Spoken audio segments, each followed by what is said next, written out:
At the 70th session of the United Nations Summit in New York in September 2015, the United Nations committed world leaders to adopt a successor framework to the Millennium Development Goals (MDGs), which ended in 2015.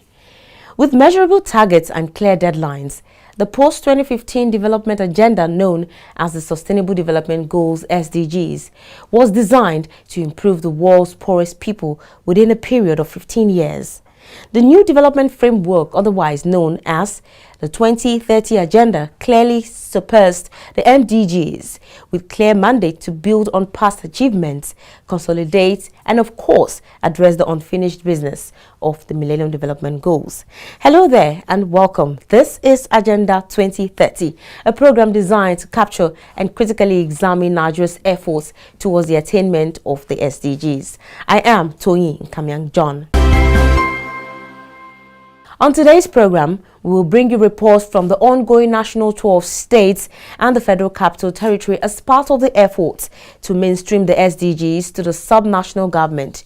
We will also bring you reports from the anti-corruption drive of the government in line with the provision and targets of Goal 16 of the SDGs after this break.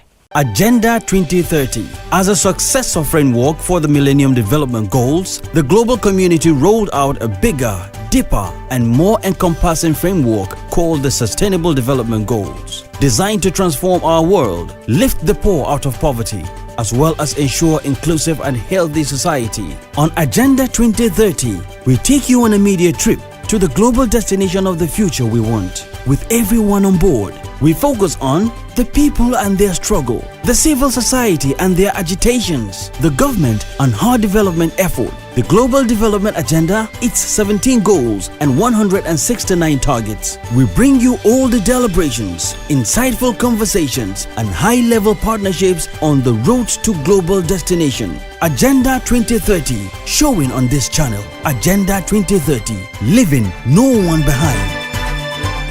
As part of his effort to lift the country out of poverty and continue to enhance national development, President Muhammadu Buhari has launched a development manual which he said will lead the country in the path of prosperity.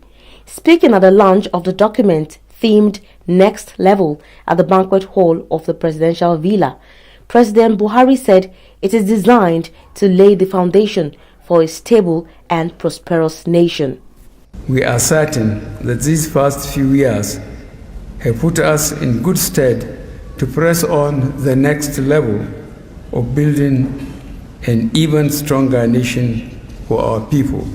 We implemented a responsible and transparent fiscal plan for the challenging economic times that saw us doing more even with lesser oil revenues.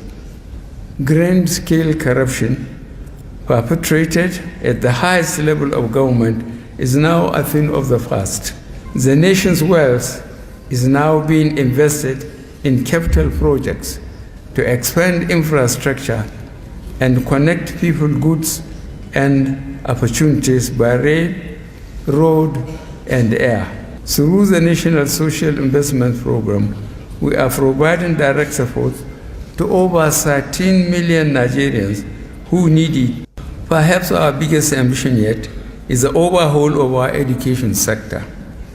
Every child counts. We will remodel 10,000 schools every year. We know that to succeed, moral integrity and conscience must continue to form the dominant character of our nation and its leadership.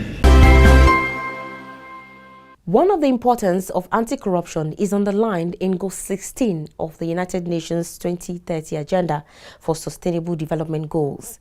Specifically, the goal aims to reduce illicit financial flows, promote effective, accountable and transparent institutions, as well as inclusive participatory decision-making. This was the thrust of President Muhammadu Buhari's speech at the centenary of Armistice Day in Paris. Speaking at the first edition of the Paris Peace Forum held on the sidelines of the centenary of Armistice Day in Paris, President Muhammadu Buhari said the anti-corruption war of his administration is yielding fruit by making more resources available for investment in pro-poor programs as stipulated in the Sustainable Development Goals SDGs. The president, who advocated for stringent actions against perpetrators of illicit financial flows and global actions against impunity at the forum, noted that pilfering of countries' resources is usually to the detriment of the poor and the vulnerable members of the populace. He noted that this was why his administration has made combating corruption as a defining feature of governance in Nigeria since assuming office on 29 May 2015. Indeed, the president had told the global audience in Paris that fighting corruption is one of the 3 pillars of the current administration's priority programs. He noted that illicit financial flows pose a risk to the realization of the Sustainable Development Goals SDGs, as many countries grapple with the challenge of gathering resources to improve their Human Development Index, while a few privileged individuals continue to explore the weakness in financial systems. President Buhari noted Nigeria has been tackling the problem of theft of public resources by strengthening its laws and institutions to fight corruption, fast-track recovery of stolen assets, and punishing offenders.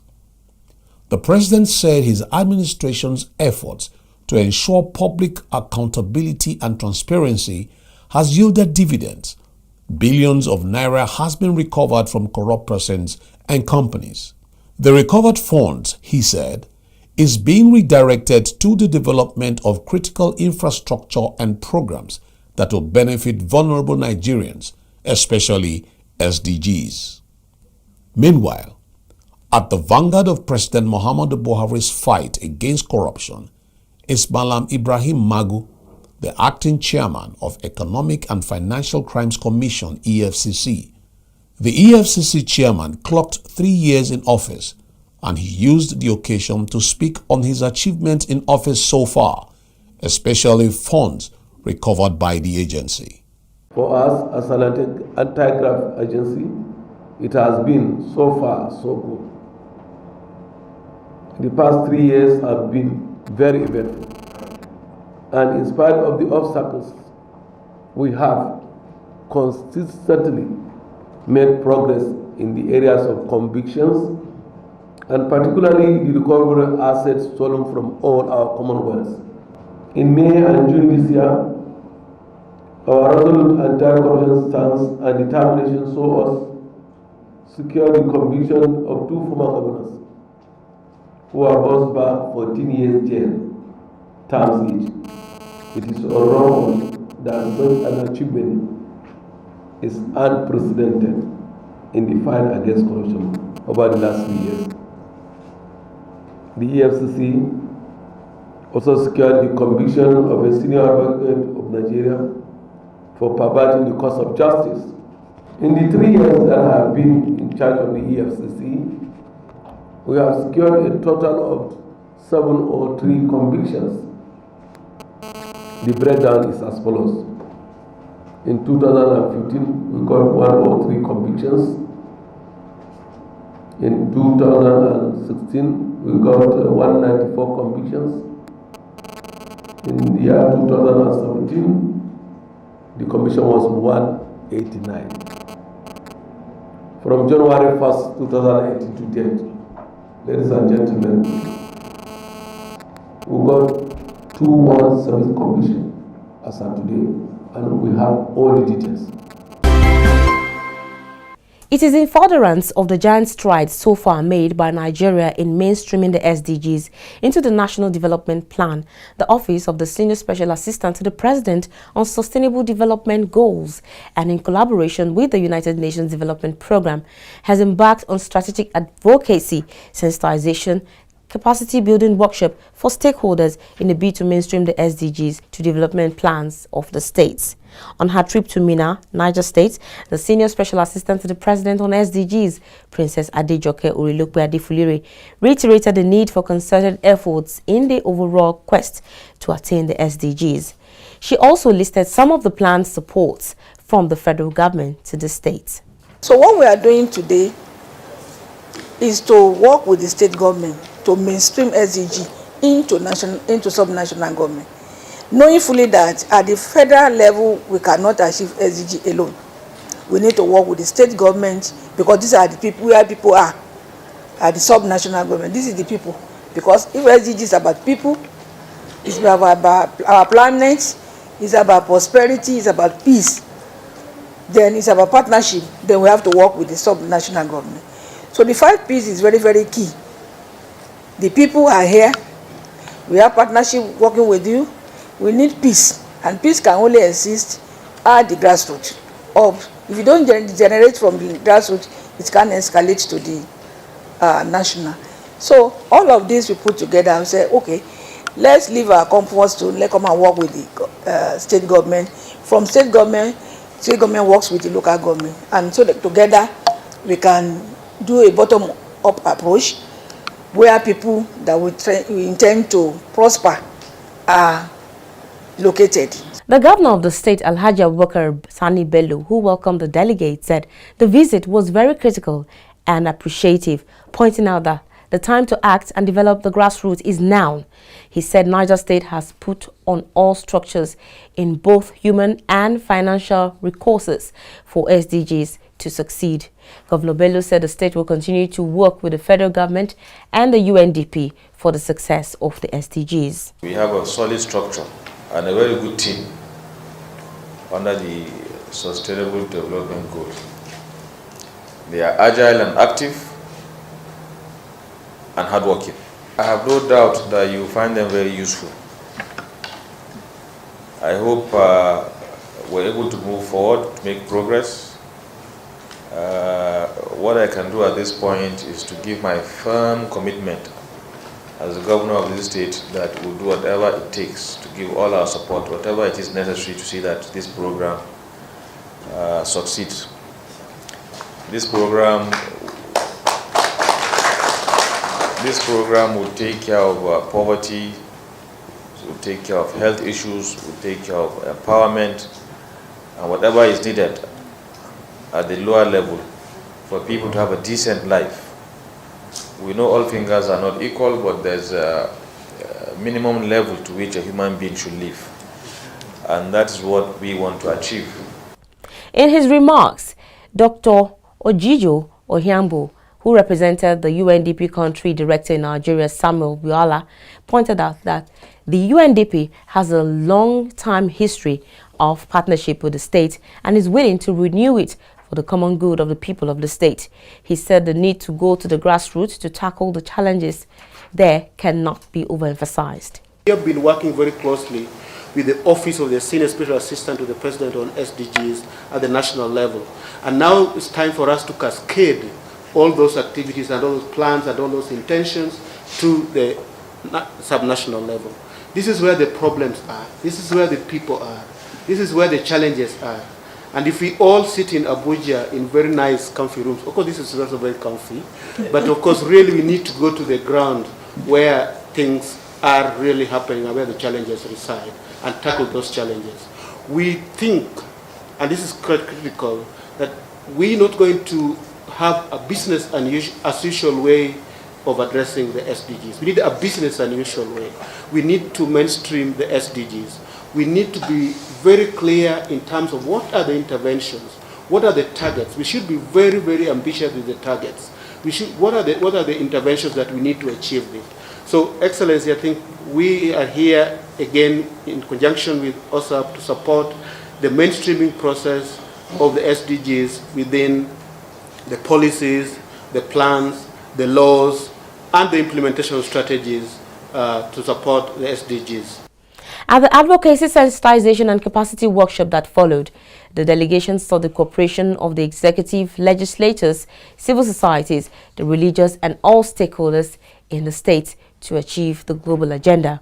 In partnership with the United Nations Development Programme, Country Office Nigeria, we have come to jointly support Niger State to sufficiently mainstream the SDGs in its policies and development plan, beginning with this advocacy visit. In the course of the day, we will be engaging members of the Executive Council, members of the State House of Assembly, as well as members of the civil society all state actors and non-actors on strategies and approaches towards the integration of the SDGs into the state's policies and programs. The challenge is that we need the SDGs as opposed to the MDGs are about a transformational shift. They're about a transformational shift towards focus on people, their prosperity, the health of our planet, the sustainability of our environment, underpinned by partnership and peace. Her Excellency, the Special Assistant to the President on SDGs, talked about the 5 Ps. So we are focusing on people, we are focusing on their prosperity, we are focusing on planet Earth, underpinned by peace and partnership. Similarly, the joint federal government and the UN team also met with the Minister of the Federal Capital Territory, Mohammed Bala, as part of the mainstreaming efforts. We can't stay in Abuja at the federal level to achieve all this, because it's, aside from the fact that SDG is robust and the target is so enormous and the indicators that need to track, and the fact that the sub-national government where the problem lies, where we have the critical stakeholders and where the problem lies. So we need to mainstream SDG into the state plan, local government plan, laws, rules, regulation, so that together at the local, at the state and at the national level we achieve SDGs. So on behalf of UNDP, I just want to pledge that we'll continue to work with the Office of the Senior Special Assistant and with the FCT to see exactly where the gaps are and what we can do together. I like the idea that we are also working very hard to get the private sector involved. I think that's the way forward. And when we say it's healthcare, whether we say it's education, we do have a role for the private sector to do that. We are very happy with the support that the UN and its agencies has been giving us within the FCT. And also we are very appreciative of all the good work that the Senior Special Assistant has been doing. The most important thing, with respect to the work being done, the good work being done by you, is to ensure continuity and sustainability. While we were able to achieve some reasonable milestones, with the MDGs, but I think the SDGs now is an opportunity for us to work on overcoming the challenges that we encountered and really move forward. As you rightly mentioned, to drive this process, there has to be passionate commitment across board. And that, I think, can be encouraged through the workshops that you plan to do. The mainstreaming train also landed in Calabar, the capital of Cross River State, where the combined team interacted with the Governor, Senator Professor Ben Ayade, the State Executive Council, members of the state legislature, public servants, private sector, and members of the civil society. We are so much interested in the education of our young people, because without education, there's nothing we can achieve. Without education, there can be end to poverty. Without education, there can be end to disease. Without education, there can be end for ignorance. And if you are ignorant, you are fall for everything. So the need to train our children, especially those people that are out of school, is very, very important and cannot be overemphasized. And perhaps what I found very clearly too, there was a direct connectivity between politics and SDG. That I never saw until she started doing her analysis. And the correlation is very straight. Because SDG is about people. Because politics is about people. Therefore, they share a unanimity. But I want to cascade that and reflect it into the cross-river context. Having understood the philosophy that drives SDG, to focus on social economic well-being of the people, ensure prosperity reduce poverty, and create a lifestyle that gives people a sense of worth. So SDG is about human dignity, it's about livelihood, it's about sustainable development. Sustainable development within the context of a people-focused development. Therefore, an agenda that is people-focused is within the capture points of SDG. Now, in correlating that with our circumstances across the state, we will want to draw very direct relationship. SDG has been structured in such a way that its implementation is limited by cash, and therefore funding projects becomes a big limitation in spite of the full understanding, the theoretical understanding, the socio-architectural framework of SDG well understood and elucidated. Unfortunately, it has to be cash backed. In order to implement some of these human-related projects to deal with issues of poverty, issues of empowerment, issues of employment, issues of water, sanitation, health, education, you can't do that without underpinning them with funding. It is against that background that Cross River State has moved beyond every other state, because in Cross River, when there is no money, the intellect switches on and takes over the role of money. And so for us as a state, we believe that for any problem you have, if you put your soul above it, your body will follow. And so we are never limited by financing. This is not to say that we don't need it, but it is not the core essence of our governance. Otherwise, Cross River State is number 35 out of 36 states in this country in terms of federal allocation. It is number 3 in terms of international indebtedness, perhaps number 2 in terms of domestic debts. It's one of the most indebted states in this country. But Cross River has always been number 1 in terms of payment of salaries, payment of pensions. This is an aspect that I want to be properly captured in SDG. Payment of salaries and pensions and gratuities. Because for those people who toil day and night, who knew no sleep in order that we live, have aged, atrophied, and sitting as senescent adults, it's responsibility of government to provide a shoulder for them to lean on. And therefore, the payment of pensions and gratuity is a critical social index that shows the sensitivity of a government to a people, particularly in the context of Section 14, Subsection 2 of our Constitution, that provides that the welfare and security of our people is the primary essence of government. And at a technical session that followed, the stakeholders were taken through the rudiments of the goals. This platform also presents the participants an opportunity for knowledge exchange and sharing of best practices in the implementation of the Global Development Agenda. The SDGs is not for the Sustainable Development Ministry. The SDGs is for all government, for all the MDAs, for all the actors in terms of development, civil society, private sector, women group, youth, people with disability, that the SDGs is not just for one institution. So I think that we have to take it upon us, whether we are from the SDGs ministry or any other ministries, that SDGs is actually our agenda. When you talk about SDG, you talk about the people. Because the SDG slogan says, leave no one behind. So that is why SDG decided to have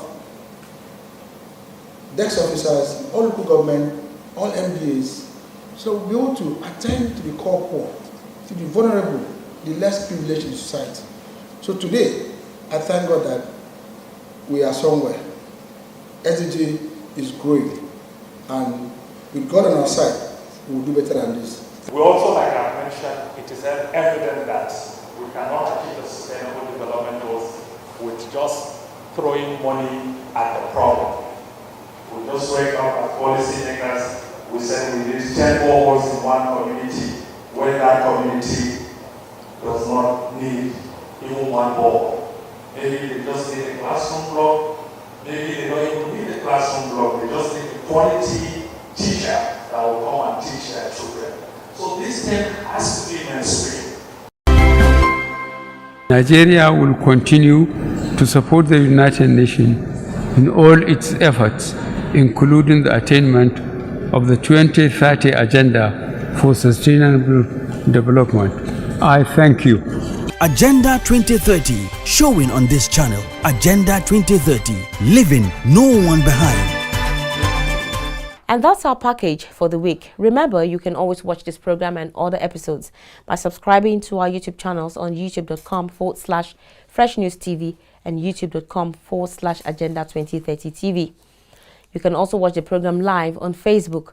Log on to www.facebook.com/Fresh News NG and www.facebook.com/Agenda 2030 TV. Follow us on all our social media platforms at Agenda 2030 TV on Facebook, Twitter, and Instagram. Remember to drop your comments and share with your contacts.